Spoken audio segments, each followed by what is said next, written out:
Bazala bami Zitho, welcome to Umkhosi noMagatsheni. I am uMagatsheni. Umkhosi wethu namhlanje bazala bami Zitho, it's about Unaledi Aphiwe and Umawelele. Guys, apparently Unaledi Aphiwe and Umawelele, they were in a very serious relationship. At that time there were rumors that Unaledi Aphiwe is dating Umawelele. I really thought they are promoting Ingoma Yabo Romeo and Juliet or something, but I've seen clips in there on interviews when they were being asked about their relationship status. They'll be saying yes, it's a jola. Unaledi Aphiwe foot will also give Umawelele the platform to answer, and Mawelele will say yes, it's a jola. And I remember the allegations of them dating.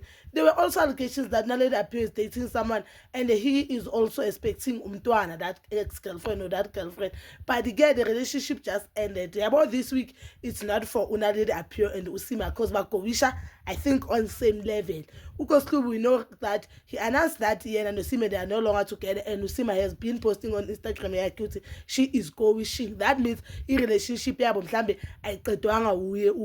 Sima but uKoslubu even Unaledi Aphiwe engathi Umawelele othi you know what asihlukaneni. Unaledi Aphiwe made a video guide on TikTok saying that yena maybe Umawelele bangamthandi ngalendlela yena athanda Mawelele ngakhona, and she's starting to believe that yena bekathanda noMawelele ayi-one, Mawelele bangekho in a relationship, which is normal, guys, which is normal. And I've seen a lot of people, they were saying Mawelele is using Unaledi Aphiwe. I don't believe that, because guys, if you've been listening to music Mawelele, you know that Umawelele has been Umawelele and Unaledi Aphiwe has been Unaledi Aphiwe. I just think mhlambe bam say business in a pleasure, but again they are still young. If bayathandana bazobuyelana, and if it didn't work out, guys, that is also sharp, because we know our relationship is not every time la hamba khona kahle, and it's not every time whereby nizothandana then nishade. Unaledi is very young, guys.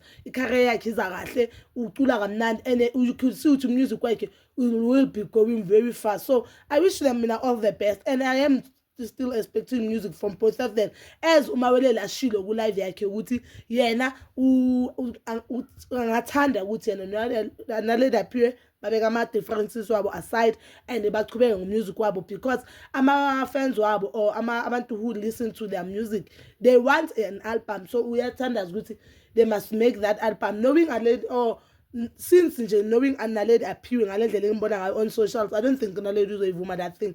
Or maybe she may be very hurt now, but this cat Masamba, she'll realize, you know what, this thing really was not working, as na asho ukuthi yena it was one-sided relationship. Yena uye bekathanda Mawelele ngalendlela Mawelele bamthanda khona, but Mawelele was never truly in love. And maybe na isho kanjalo because she is hurt. Mawelele uthi nje the relationship was not just working.